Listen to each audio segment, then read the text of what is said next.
So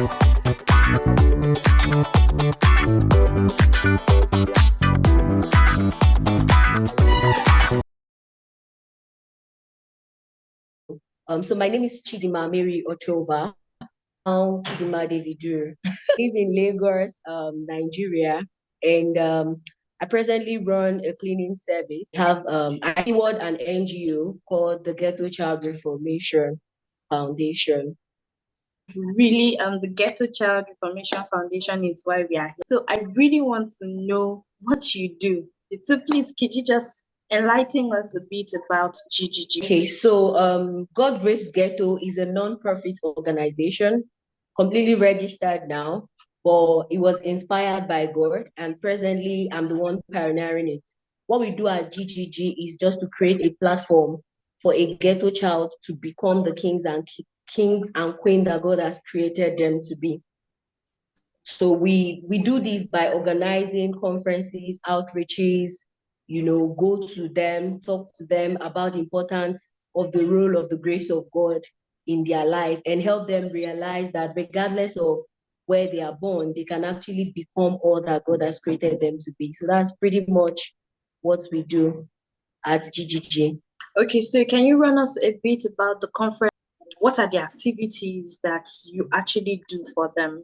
So what we do when we have our conferences, what we do is to bring speakers, specifically speakers that were also born and raised in the ghetto. Because, for example, we have quite a number of ghetto areas. I believe there is a ghetto area pretty much in every aspect of Nigeria, and pick one at a time. We organize the conferences or the outreaches in a particular ghetto location. And what we do is, if it is a conference, we'll bring speakers that were born and raised in that area and are now doing well in their different sphere of influence. So we bring them to just come, speak to these people, talk to them, share their stories with them, just to encourage them. And what we do is bring us out, usually those that are also born in the ghetto. Okay. Yes, because they understand, they know what it means, what it means to be born in the ghetto and all of that. So we just bring them, they talk to them, we pick 2, 3 people, depending on the number of those that are willing, and then we create like a mentorship platform and follow-up session for them, to see how they are doing, and just to monitor their progress and all of that. And we believe that, from picking one person, those people too will go back, become agent of change in their own different locations. It's wonderful. All right. So please, can you briefly tell me about what inspired you really to start GGG? Okay, so my nickname is actually the Ghetto Girl. And this is because I was also born and raised in the ghetto, and I remember a story vividly when I was in secondary school. There was a time one of our teachers was teaching, and I remember he was giving an example of rural and urban area. And I remember he mentioned my area, and he said, if you want to find touts, if you want to find good for nothing people, like the way he said, he talked about us in a very condescending manner. And at the time, I could not do anything about it, because much of what he was saying was actually true, and so that sort of like created a burden in my heart, because I realized that all of these things he said may be true, but I wasn't like that. And I knew few people too that were not like that. So I started GGG as a movement, to change that narrative. There is this misconceptions about people that are born in the ghetto. Usually, when you're looking for thugs, criminals, the first place that comes to your head is the ghetto area. I believe if we have me, we can have 2, 3, 4 people. Before you know it, we've changed this whole narrative about the ghetto child. The ghetto child. Yes. Wow, and I'm inspired really by this story, because a lot of the times you hear about ghetto. Yes, especially in Lagos State, you hear ghetto. All you see hear about people say they are good for nothing. For you to take Exactly. up the initiative to go back and educate them, serving yourself as an example to them that they can be better than they are, or they can be better than who they are presently, depending on what they feed. It's really, really an amazing story, and I appreciate your Thank effort. you. But can you tell me a bit more about the problems that the ghetto child really face? Just a Okay. So we have a lot of them actually because one problem cuts into another problem. The major challenges were the fact that there was no guidance, there was nobody to look up to. So to parents, we had parents who didn't care, some of these kids being abused. So I would say the first one would be improper guidance. And we have the problem of negligence. We also have the problem of average ghetto child. The highest an average ghetto child is schooled is to the secondary school level. After the secondary school level, it's either you find your way, go and get pregnant and get married. We had abuse, of course. We can't take out the part of abuse. We had both physical and emotional abuse.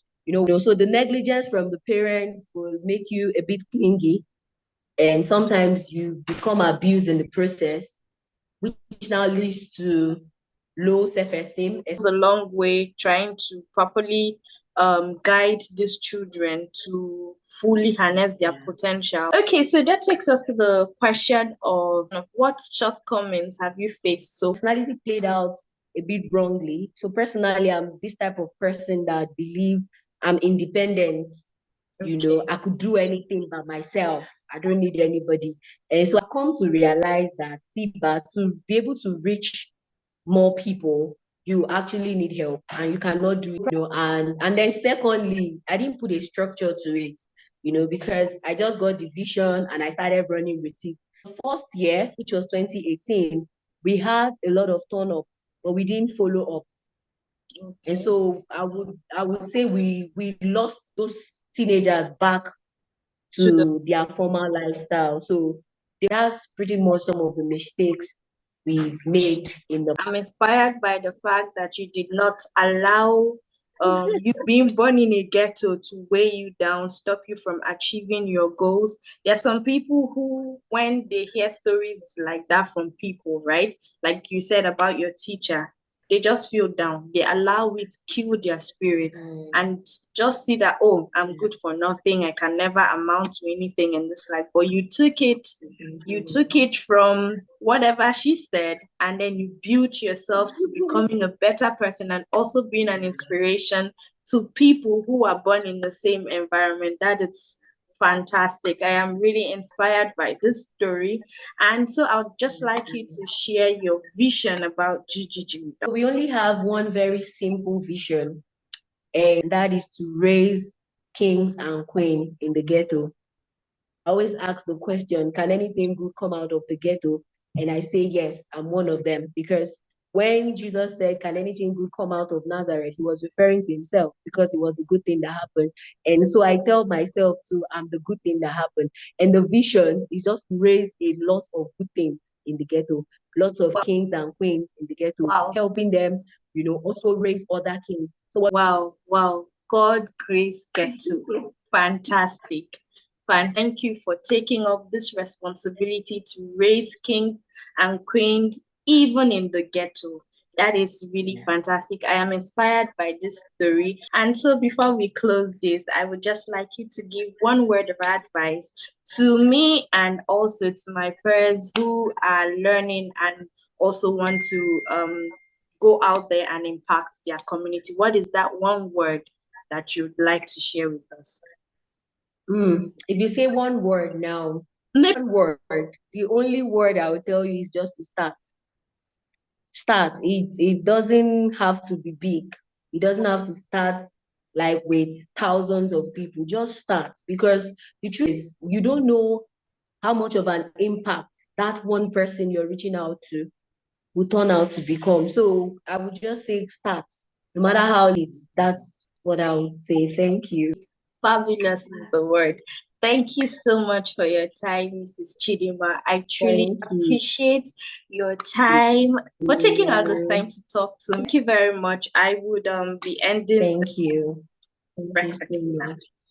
All right, just hold on.